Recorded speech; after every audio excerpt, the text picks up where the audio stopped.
Hello friends, welcome back to this channel. दोस्तों, इस video में हम SBI long term equity mutual fund के डायरेक्ट ग्रोथ प्लान के बारे में जानेंगे। ये म्यूचुअल फंड एक टैक्स सेविंग म्यूचुअल फंड है। अगर आप एक ऐसा म्यूचुअल फंड ढूंढ रहे हैं जिसमें आपके इन्वेस्टमेंट पे आपको एक अच्छा खासा रिटर्न मिले, साथ ही आपके इन्वेस्टमेंट पे आपको टैक्स में बेनिफिट्स भी मिले, तो आपको ये वीडियो पूरी देखनी चाहिए, क्योंकि इस वीडियो को देखने के बाद आपके मन में एकदम सारे डाउट क्लियर हो जाएंगे कि आपको इस म्यूचुअल फंड के साथ जाना चाहिए या फिर नहीं जाना चाहिए।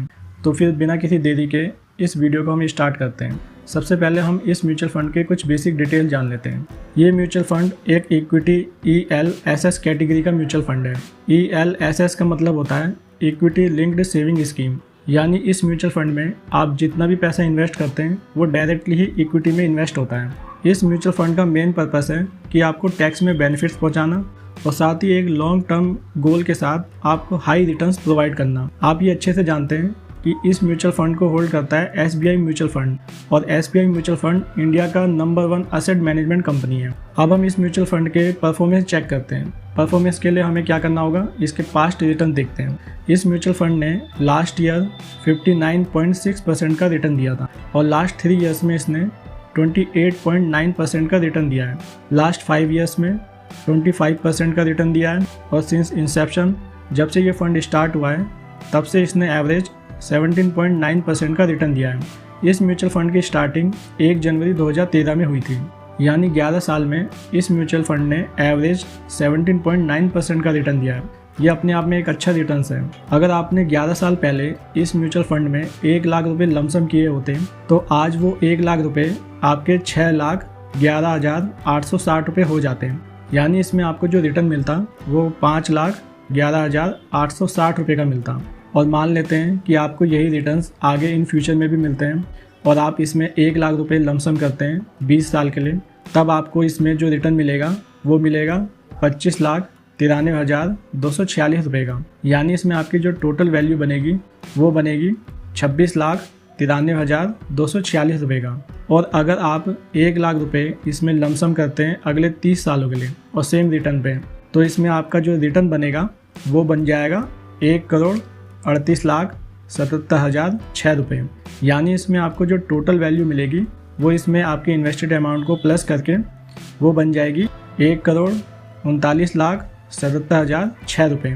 बट दोस्तों, इसमें आपको एक बात ये ध्यान रखनी है कि कोई भी म्यूचुअल फंड के जो पास्ट रिटर्न होते हैं उसकी कोई गारंटी नहीं होती कि इन फ्यूचर में भी आपको यही रिटर्न्स मिलेंगे, क्योंकि जो म्यूचुअल फंड के रिटर्न्स होते हैं वो टोटली मार्केट पे डिपेंड करते हैं। अगर हम इस म्यूचुअल फंड को इसके बेंचमार्क से कंपेयर करें तो पिछले 5 साल में इस म्यूचुअल फंड ने अपने बेंचमार्क से भी अच्छे रिटर्न दिए हैं। और अगर इसका कंपैरिजन इसके कैटेगरी वाइज जो म्यूचुअल फंड है उनके साथ करें तो इसने 1 साल, 3 साल और 5 साल में भी अपनी कैटेगरी से अच्छे रिटर्न दिए हैं। कहने का मतलब ये है कि ये म्यूचुअल फंड पिछले 10 सालों से एक अच्छा परफॉर्म कर रहा है। अब हम इस म्यूचुअल फंड के रिस्क रेशो देखते हैं। रिस्क रेशो इसलिए देखना जरूरी है क्योंकि हमें ये पता चलता है कि ये म्यूचुअल फंड रिटर्न्स तो अच्छे बना रहा है, लेकिन ये कितना वोलेटाइल है, मतलब ये कितना रिस्क लेता है अपने अच्छे रिटर्न बनाने के लिए। तो सबसे पहला जो रिस्क पैरामीटर है वो है स्टैंडर्ड डेविएशन।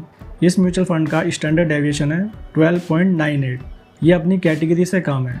इसका मतलब ये हुआ कि ये कम वोलेटाइल है। और अगर आप इसका बीटा देखेंगे तो बीटा इसका हाई है अपनी कैटेगरी के कंपैरिजन में 0.93। इसका मतलब ये है कि ये थोड़ा हाई वोलेटाइल है। बट अगर आप रिस्क रेशो के सभी 5 पैरामीटर देखेंगे तो आप उसमें पाएंगे केवल बीटा इसमें हाई है।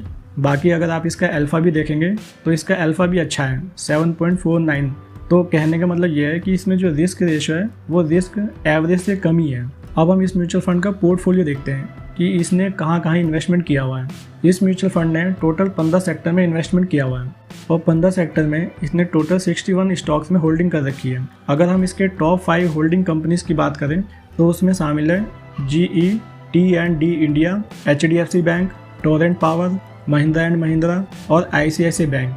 इन 5 कंपनी की जो होल्डिंग्स है इसमें इसने 20.4% का इन्वेस्टमेंट किया हुआ है। और अगर आप इसका सेक्टर एलोकेशन देखते हैं तो इसने टॉप 5 सेक्टर में 61.33% की होल्डिंग कर रखी है, जिसमें फाइनेंशियल सेक्टर है, एनर्जी सेक्टर है, कैपिटल गुड्स है, ऑटोमोबाइल है और हेल्थ केयर है। अब हम इस म्यूचुअल फंड का मार्केट कैप एलोकेशन देखते हैं। मार्केट कैप एलोकेशन देखना भी बहुत ज़रूरी है। इससे हमें ये पता चलता है कि एक्चुअल में ये किस टाइप की कंपनी में इन्वेस्ट ज़्यादा कर रहा है। जैसे इस म्यूचुअल फंड ने 72% इन्वेस्टमेंट लार्ज कैप और जायंट कैप कंपनी में किया हुआ है। आप कभी भी देखना, जो म्यूचुअल फंड लार्ज कैप या जायंट कैप कंपनी में ज़्यादा इन्वेस्टमेंट करता है तो उसमें रिस्क लेवल काफ़ी कम हो जाता है, क्योंकि ये जो लार्ज कैप कंपनियाँ होती हैं ये सारी प्रॉब्लम झेल कर ही लार्ज कैप बनती है। तो इसलिए इनमें इन्वेस्टमेंट करना थोड़ा कम रिस्की होता है।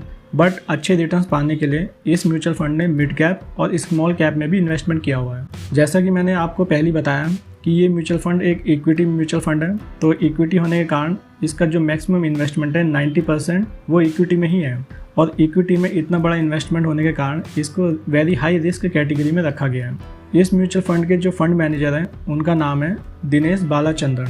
इन्होंने SBI म्यूचुअल फंड को 2012 में ज्वाइन किया है और इन्हें इसी फील्ड में 17 ईयर्स का एक्सपीरियंस है और ये इस समय टोटल 12 स्कीम संभाल रहे हैं, जिसका AUM है 90,043 करोड़ रुपए। अब हम इस म्यूचुअल फंड के एक्सपेंस रेशो देखते हैं। जैसे इस म्यूचुअल फंड का जो एक्सपेंस रेशो है वो है 0.94% और इस म्यूचुअल फंड का जो एग्जिट लोड है वो नील है। एग्जिट लोड इसलिए 0% है क्योंकि ये स्कीम का जो लॉक इन पीरियड है वो 3 साल है। मतलब कि इसमें आप जब इन्वेस्टमेंट करेंगे तो 3 साल तक आप इसे रिडीम नहीं कर सकते, इस फंड को निकाल नहीं सकते। तो ये इसकी एक कंडीशंस है। और अगर आप इस म्यूचुअल फंड में जो टैक्सेस हैं उनको देखेंगे तो इसमें आपको short term capital gain tax नहीं लगेगा। क्योंकि इसलिए नहीं लगेगा क्योंकि 3 साल तक तो इसमें लॉक इन पीरियड है, तो लॉक इन पीरियड में तो आप वैसे ही नहीं निकाल सकते। और short term capital gain tax कब लगता है? जब आप 1 साल से पहले ही अपने म्यूचुअल फंड को रिडीम कर लेते हैं। बट हाँ, इसमें जो long term capital gain tax है वो आपको जरूर देना होगा 10%, और वो तब देना होगा जब आप अपने म्यूचुअल फंड पे 1 लाख से ज़्यादा का प्रॉफिट अर्न कर लेंगे। अब बात करते हैं कि ये म्यूचुअल फंड है किसके लिए, किन लोगों को इसमें इन्वेस्ट करना चाहिए। सबसे पहले मैं बता दूं कि ये म्यूचुअल फंड उन लोगों के लिए बिल्कुल नहीं है जो शॉर्ट टर्म में हाई रिटर्न कमाना चाहते हैं। तो अगर आप 3 साल से ज़्यादा के लिए इन्वेस्ट करना चाहते हैं और साथ ही आप एक ऐसा फंड स्कीम ढूंढ रहे थे कि जिसमें आपके इन्वेस्टमेंट पे आपको टैक्स बेनिफिट भी मिले, तो ये आपके लिए सूटेबल है। क्योंकि इस म्यूचुअल फंड में आपको section 80C of income tax act के अकॉर्डिंग जितना आप इन्वेस्टमेंट करेंगे उसमें 1.5 लाख तक का आपको टैक्स डिडक्शन मिल जाएगा। और अगर आप इसमें SIP करना चाहते हैं या फिर लमसम करना चाहते हैं तो इन दोनों के लिए मिनिमम आपको 500 रुपये की जरूरत पड़ेगी। और इस फंड का जो टोटल फंड साइज है वो 23,887 करोड़ रुपये है। अब हमने इतना सारा कुछ जान लिया इस म्यूचुअल फंड के बारे में। अब हम फाइनली ये जान लेते हैं कि इसमें क्या फ़ायदे और क्या नुकसान है, ताकि हमें क्लियर हो जाए कि हमें क्या करना चाहिए इस म्यूचुअल फंड में। सबसे पहले प्लस पॉइंट तो ये है कि ये पिछले 10 सालों से लगातार अच्छे रिटर्न दे रहा है। और इसका दूसरा प्लस पॉइंट ये है कि ये अपने बेंचमार्क और अपनी कैटेगरी से अच्छा परफॉर्म कर रहा है। और इसका जो थर्ड पॉइंट है वो ये है कि इसका जो एक्सपेंस रेशियो है वो भी ठीक ठाक है, 0.94%। और अगर इसकी रेटिंग की बात की जाए तो क्रिसिल ने इसको 5 में से 5 रेटिंग दी है। मतलब ये फंड अपनी कैटेगरी का नंबर 1 म्यूचुअल फंड है। बट ऐसा नहीं है कि ये म्यूचुअल फंड में केवल अच्छी चीज़ें हैं। इसकी एक बुरी चीज़ ये भी है कि इसका जो लॉक इन पीरियड है वो 3 साल का है। ये काफ़ी लंबा टाइम होता है, 3 साल।